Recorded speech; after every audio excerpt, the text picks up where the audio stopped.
Welcome back to the next episode of TMT with Mike O'Reilly. My guest, Patrick Halley of the Wireless Infrastructure Association, and also longtime employee, staff member, valuable leadership role at the Federal Communications Commission. Patrick, thanks so much for your time. It's great to be here. Maybe we'll start out with an easy question. What in your background, or how did you progress to get to the head president and CEO of WIA? Sure. So, like a lot of people, I think I ended up in the communication space somewhat by accident. Thought I was going to go do international affairs and work at the World Bank, and then I got an internship my senior year at a consulting firm whose clients were Singular Wireless and CTIA and OnStar, et cetera. So that's how I got into it. My first sort of real experience was working on E911 issues and public safety at NENA, the National 911 Association, where I ran government affairs, which was a really great experience because it really kind of touched everyone: wireless, wireline, voice over IP. You remember when that was coming on board with public safety issues. Went to law school at night, went to work at the FCC for about 5 years. From there, transitioned over to private practice at Wilkinson Barker Knauer, which was great. And then I was general counsel at US Telecom before this amazing opportunity to run the Wireless Infrastructure Association. Maybe talk a little bit about WIA. What are its members made up of, and how many staff you have, and maybe get to the breakdowns of what you spend your time doing. Sure. So WIA, the Wireless Infrastructure Association, been around since 2017 in its current form, but was for decades. It used to be called PCIA before that. We've got about 150 members. About 30 staff, full-time employees, in addition to a variety of others that we work with to advance our mission. If you think about WIA, our mantra is connectivity everywhere. Our goal is truly that, to make sure that wherever you may be, every person, everything, every organization is connected everywhere. So at your house, in your car, at the stadium, on the manufacturing facility, in outer space, right? Connectivity everywhere. We do that through a variety of different functions, advocacy, of course, different membership initiatives, events, which we can talk about. We can get into the weeds on any of these things. And our members are, if you're driving down the road, you see a 250-foot cell tower, macro tower, our members built it. Or a small cell, maybe to do densification inside of a more urban or suburban environment. The networks that you may not even see, but I promise you are inside stadiums and hospitals and other buildings to keep you connected. All of our members build those networks. So we've got the tower companies, the wireless carriers, the equipment manufacturers, the in-building providers, and then all of the companies that support all of those companies in building out wireless infrastructure in this country. You mentioned a very diverse membership, or of that you have wireless carriers. The three big nationwide carriers are members. Is there a time when the views of the tower companies diverge from the wireless carriers? Well, there are times when the views of the wireless carriers diverge amongst themselves, right? And there are times when different tower companies have different perspectives on issues. What I would say is, as a general matter, we're all pushing in the same direction, right? We are all working to make sure that we have infrastructure that is necessary for the connectivity that every single American depends on every day. So whether you're a carrier, whether you're a tower company, whether you're a small cell provider, a fiber company, we're all pushing in the same direction. Most of the time, we're on the same page. The carriers are pushing for as much spectrum as they possibly can. The tower companies are absolutely behind that, and we believe in the importance of spectrum. The carriers also understand the importance of having smart permitting policies in place and infrastructure policies that make it possible to deploy the infrastructure, because you need all of it for connectivity, to work for every American, consumer and business. Are there differences of opinion on certain issues? Yeah, of course, right? But that's the value of an association. It's what is the goal that we're trying to achieve, right, for our companies, for the citizens and the businesses that rely on our networks, and how do we find common ground wherever we possibly can? And 9.5 out of 10 times we can, and when we can't, we go our separate ways. It's okay. What's your relationship with the wireless associations, the workers and the tower crews? How do you interact with the different associations that are in your sphere? We work very closely with them. Just 2 days from now, I'll be going over to sit down with my friends at CTIA to talk about some issues of common interest. Work very closely with them. work with my friends at CCA, the more regional carriers as well, the WISP and WISPA. So very active conversations to try to find common ground and solutions that work for all of us on the policy issues and business issues that are most important to us. Work with Nate, who represents the tower crews and the construction crews out there. Great relationship with that organization. And as I said earlier, each of us focuses more specifically on specific topics, but I think we're all generally rowing in the same direction and trying to work together and find common solutions. And so, we have a lot of good relationships with those organizations, and it's important to maintain them for sure. Before I get off this topic, what type of events do you hold? And I know I'll call them trade shows, but they could be conferences. Sure. How many, and what's the scope of that universe? Where are you going this year? So we just had our major conference. It was in Fort Lauderdale last month. Our major show is called ConnectX, and it is the major show in the United States that brings together the entire digital infrastructure ecosystem into one place. So it was 3 days in Fort Lauderdale just in the last May. Next May we'll be in Phoenix, Arizona, going out west, show a little love to our friends out on the West Coast every now and then. It's important. That show brings about 4,000 people together, the whole digital infrastructure ecosystem, from carriers to tower companies to all of the firms that support those companies to the in-building community. Folks, we had a whole session on satellite, looking at what is the impact on satellite on terrestrial infrastructure going forward. A lot of discussion around in-building, a lot of discussion around the emergence of edge infrastructure and how our membership will participate in that as it develops going forward, which we could talk about. So that's our big one. It's every year in May. Next year it'll be in Phoenix. We also have in February every year, we've done this for about 4 years now, the Wireless Women's Leadership Luncheon, focusing on creating opportunities and the important contributions of women leadership in our industry. We do that every February here in DC. And then we have another policy event in the fall. It's called the Digital Infrastructure Forum. We'll be doing that on October 14th this year in Washington, where we try to identify some of the major business and policy issues and where they intersect, just to raise awareness and educate our friends here in town. Can you talk a little bit about the tower industry, the members themselves? I'm interested in knowing, are these tower companies kind of focused just on towers, or are they real estate companies who have towers as one part of their portfolio, but they also do 10 other things, from data centers to the real estate portfolio? Elsewise, they may run strip malls or whatever. I wonder what the makeup is of the company, the general makeup. Well, I mean, so there's a lot of tower companies in the United States, right? So there's publicly traded companies that are larger companies like American Tower and Crown Castle and SBA, and then there are a lot of privately held tower companies, some very big, companies like Vertical Bridge, and then from there, other companies on my board like Diamond, Phoenix Tower, or Phoenix Tower International, and APC, and TowerCo, lots of companies that aren't necessarily household names but have a fair amount of infrastructure. So you've got a lot of different companies. Some are publicly traded, some are private, and I'd say at their core, they're tower companies, right? That's what they do. Some have looked into the data center market. So, for example, American Tower owns CoreSite, which is a data center company.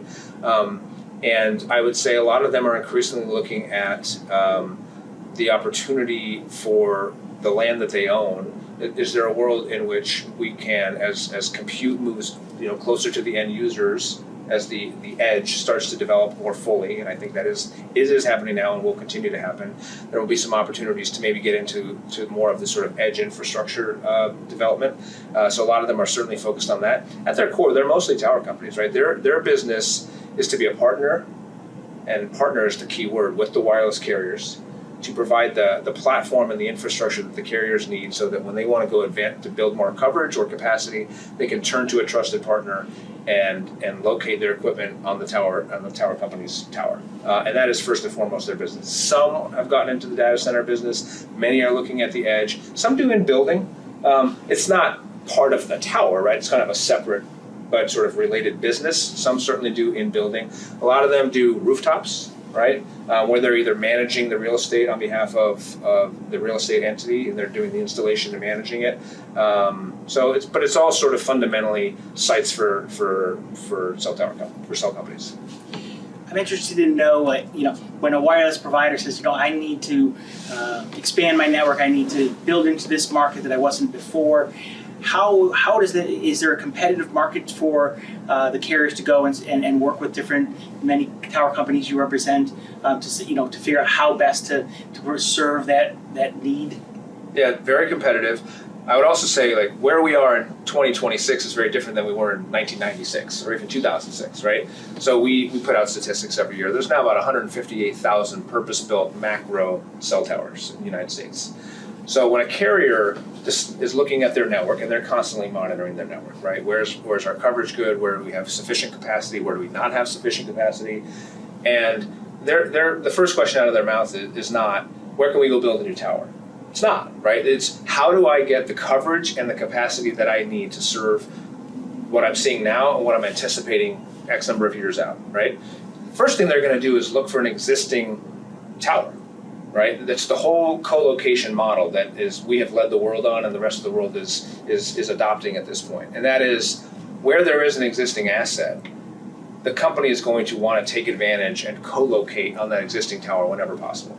And that's a win-win for everybody, right? It's a win for the cell tower. Like back 20 years ago, 30 years ago, the companies were building their own towers, right? And having all of that expense and then having to maintain it, and over time realize, well, that's not the best use of our capital.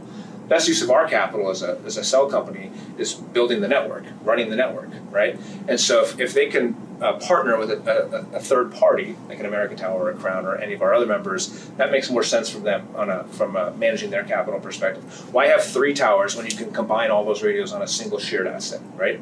And that's the business model. So I think there's often confusion that people just want to go pop up towers on every corner. Not far from it. That's not what the carrier wants, right? Because that's more cost for them. The business model doesn't work for the tower company. The business model for the tower company works when they can get that anchor tenant. No one's just going to go build a tower and hope for the best. I can promise you that. You're going to build a tower when you have an anchor tenant and ideally a path to 2, and then you want to add 3 and 4 if you can, right? And so when a carrier is looking at its network and they need to add coverage or capacity, which is important, we should come back to capacity maybe, they're going to put out effectively, hey, I need to add coverage here, I need to add capacity here. And then they're going to put it out. And then tower companies, many of them, are going to say, all right, well, it makes sense for you to attach to this tower. Or, really what you're going to need is there isn't an existing structure that works here. You're going to need to put in a new one. Or maybe you need a small cell here and a macro here. And there's a lot of competition for, number one, trying to make sure that you co-locate on my tower before you go build a new one. And then to the extent that you do need a new one, absolutely, there's a healthy amount of competition among tower companies to try and go get that customer. What happens when random question, apologies. What happens when a tower exceeds its life? Do they tend to try to use the same real estate, or do they have to figure out somewhere else? Because you can't tear it down one day and be operational the next day. There's a time lag between the two, and services can go back to your Nina days. You don't want to lose capacity or capabilities. We certainly don't. Yeah, no. So first of all, these towers last a pretty long time. They're very strong structures. They're well engineered. If you actually, when you hear about tornadoes and hurricanes going through and the network's down, it's not that the tower's down. It's that the power's out, right? Or maybe there's some damage to the radio on the network and they have to just go reconfigure it. But the towers are really strong structures. That said, sure, you're going to have to replace them every now and then. And that, we have a whole industry. That's what they do, drop and swap, right? You drop one down, you swap it out with a new one, and they can do it pretty quickly and pretty effectively. Let's turn to policy a little bit. Sure. For decades, there's been a little bit of friction or tension. It could be downright disagreements between tower companies and carriers, and I'll say certain advocates in the local government side of the equation. Is that dissipating a little bit, or is it increasing? Where is that in the overall stand of disagreements? So I actually think we have a better relationship overall right now as an industry with our government partners than we had in certain times in the past. Is there still friction at times? Yeah, of course. But I think fundamentally, you can't go through your day without your cell phone, right? You don't have your phone, you panic. You know what I mean? Everything that you do, it's your navigation device, it's your radio, it's your TV, it's what you need to make 911 calls. It's fundamentally essential, right, to everything that we do at this point. Whether you're a consumer or a business, you need that connectivity. So I do think there's a growing appreciation that this is not a nice to have, it's a must have. And as I like to tell people, these things don't work by magic, right? It's a nice idea that I could just have my cell phone and we wouldn't need to have any cell towers, but it wouldn't work, right? And so there's a growing appreciation, I think, of the importance of wireless and the need for the infrastructure to make it work. So that's the first point. At the same time, I think there's a misperception, as I was saying earlier, that every cell tower company just wants to pop cell towers up all the time, and we want to get rid of all zoning, and we just want to, do whatever we want.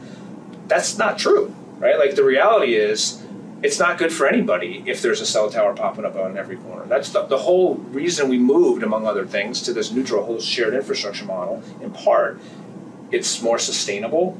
It's better for the community when we can have the right amount of infrastructure in the right place.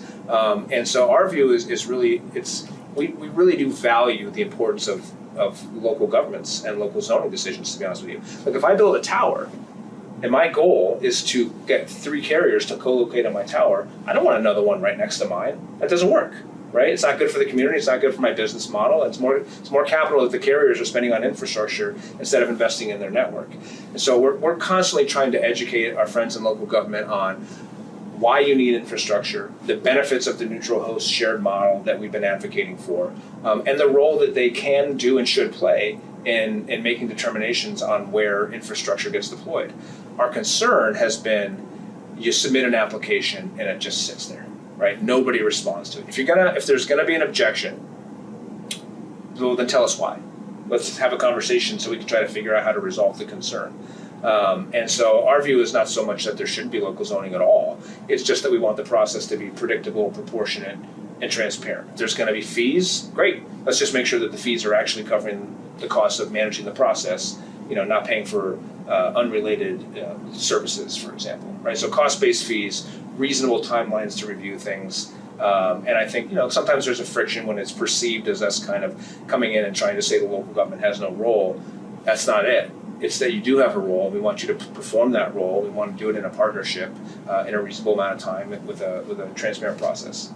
Some of the points on process have been taken care of over the years. Some have done at the FCCs. Congress is looking at these. Are there things that could be added to that to provide more certainty and transparency that you seek? Absolutely. So going back to 2009, actually, is when the commission, I think, started looking at these issues with permitting. And the commission, on a bipartisan basis, under Republican chairs, under Democrat chairs, have adopted what we believe are really important and reasonable rules to help guide the permitting process. Things like shot clocks, so that when applications are submitted, that the local government must act on them within a certain amount of time, right? Things like co-location by right. This is Congress Section 6409 of the 2012 Spectrum Act, which basically says, look, if you have an existing tower and you want to modify that tower by just adding new equipment to it, for example, or equipment at the base of the tower, but you're not substantially changing the nature of that deployment, you shouldn't have to start from scratch. That makes total sense, right? And so the FCC, over the years, for macro towers, for small cells, they have basically taken the core of the statute, which says that local governments have a role, but they can't prohibit or take actions that have the effect of prohibiting deployment of mobile infrastructure. And when it's an existing site, they effectively have to grant the application to modify the site. The commission has put important rules of the road in place to put meat on the bones around that statute. I think what would be most important at this point is for some of the commission's actions that they've taken over the last 10, 15 years, is for Congress to take those rules and to codify them into the statute.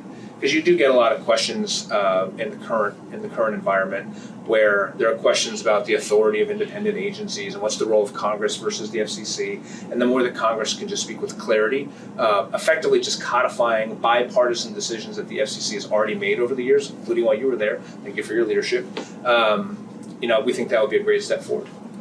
When tower companies need to drop in a new tower, there are a host of environmental restrictions by statute and by practice. talk a little bit about that timeline. NEPA, there's been a lot of work in this space. Is it, and we're seeing this in the home building industry where some of the environmental had well-meaning intent, but it's really extended the timelines beyond effectiveness for an actual business to operate. What's the experience of tower companies in those instances? Well, there's federal rules and NEPA and NIPA on the historic preservation side, and there's also some states have their own environmental rules as well. I think I will give the FCC credit. Over the years, it has developed a process that when I said earlier, we like predictability and transparency. I actually think the FCC's rules are pretty good in terms of our understanding of what the process is, and it's certainly better than it was many years back. And there have been some really helpful, I won't get into the weeds here, but there have been some congressional decisions. There's been some action out of an organization in the federal government called the Council on Environmental Quality, CEQ, to try to streamline the process. It can be particularly problematic on federal lands, for example, some of the environmental issues. It creates delays, and I think that we should always be looking at ways to streamline that process even more. One of the things, I was talking earlier about Congress, there's a piece of legislation called the American Broadband Deployment Act, which does effectively, for us, the portion of the bill that we're focused on, codifies a lot of the FCC's rules, but it also looks at environmental issues, common sense things. When there's been a storm and the infrastructure is deployed, we shouldn't have to go through NEPA, right? We should get that infrastructure back up and deployed. There should be a streamlined process, for example. So there are some common sense things like that. And then at the state level, we do see certain things, like in California, for example, where any individual resident can object to a concern about the fact that a new tower might impact the sand flea population in the community. And it just gets a little bit overboard, right? We have to strike the right balance. And so I think there's some real productive conversations going on right now. Obviously, it's not just limited to our industry. It's, as you said, it's across the board. And I do think it's appropriate for us to take a look at that. So in the Washington, D.C. area, or where we're located at the time, one of the big issues is capacity. You talked a little bit about this earlier. And I'm interested in your thoughts because you weighed in, WIA has weighed in on capacity on the National Mall and has argued that it needs to see capacity increase 5 times than it has the capability today. And I'm interested in your take on what happens if it doesn't, and how likely is that to happen, given how sensitive the National Mall can be. You're not dropping in a macro tower right next to the Lincoln Memorial. How hard is that? Well, I don't know. We just built a UFC ring right behind the White House, so who knows what's possible? No comment. No comment. But how hard is it to increase capacity on such a sensitive area of America? Well, it's all about finding the right balance, right? Because it is a beautiful city, and it's a beautiful part of the city, in particular the National Mall, right? When you've got so much history and so many just incredible monuments and everything else, you do want to make sure that you're not doing anything to disturb that, right? And at the same time, you do want to find ways to make sure that we have enough coverage and capacity. And when I say coverage versus capacity, everybody, you may have been in a situation where you look at your phone, you got 4 bars, and it's not working. It's because you have coverage, but the network doesn't have enough capacity, whether that's due to spectrum limitations or to infrastructure limitations, to handle the amount of demand on it. And when you have hundreds of thousands of people here for the inauguration or for the Grand Prix race that's coming up next month or a couple months, or events like we had just a couple days ago, you do need to make sure that not only do you have general coverage, but you have enough capacity to manage demand on the network at any given time. And at a place like the National Mall, you do have surges, and you can handle that in a lot of different ways. You see, cells on wheels, cows, as they say, right? Or colts, cells on light trucks. So you bring in that temporary infrastructure. But then you also have to look at, well, how do we make sure that we have enough capacity just to meet the general demands of the population who visits here? And you need a combination of the macro cell tower, of the small cells. And there had been some challenges, particularly on the small cell side, getting the infrastructure deployed. But we've actually made some pretty good progress recently with the local planning commission that manages that process. And I actually am pretty optimistic that we're going to be able to have the right mix of technology to meet the demands in the nation's capital. Well, that's good to hear. Including on the railroad and the subway system, which I know you used to be. I did spend a lot of time on very working on the metro. WMATA was not. We are not on the best of terms. That's right. But I will tell you, I've traveled the metro system in many years since I've left the commission, and it is much improved. It is. Signal quality is. There was a lot of hard lifts that I take credit for, but it's more yelling than anything else. But it is important, though, as you mentioned, on National Mall, because you have a significant number of tourists, and whether it be for emergency circumstances, where you talk about NINA, or whether it be just location and lost. Well, and just think about the number of users. So there's the public, there's National Park Service, there's Capitol Police, there's Metro Police, there's other federal agencies that need to be able to communicate. And some of them have their own networks, but we have to make sure that we have the public network that can really handle the level of connectivity challenges that arise. If I were to turn to an area that's more, it's not esoteric, but it's certainly not directly into your bailiwick. And I'm interested in what WIA thinks about USF reform and something like that, where you have it's a cost to the industry, has a particular approach from the carrier side, but has an impact on someone who's been engaged in these issues. What is your take on USF reform? Do you think we're going to see it anytime soon? And then what reforms should include? It's a very open-ended question, and full disclosure, my time at the FCC, I spent 4 years working on USF reform, the Connect America Fund, and E-rate reform, and Lifeline, and rural healthcare, all of it. So I believe it has been an important program. Right, we have many schools that are connected who probably wouldn't have been connected without it. Many rural communities who have connectivity. I went to the middle of nowhere in Alaska, where the only place I could get to the only way we could get there was to fly in a plane and land and look at the connectivity. And they were doing teledentistry using a connection paid for by USF.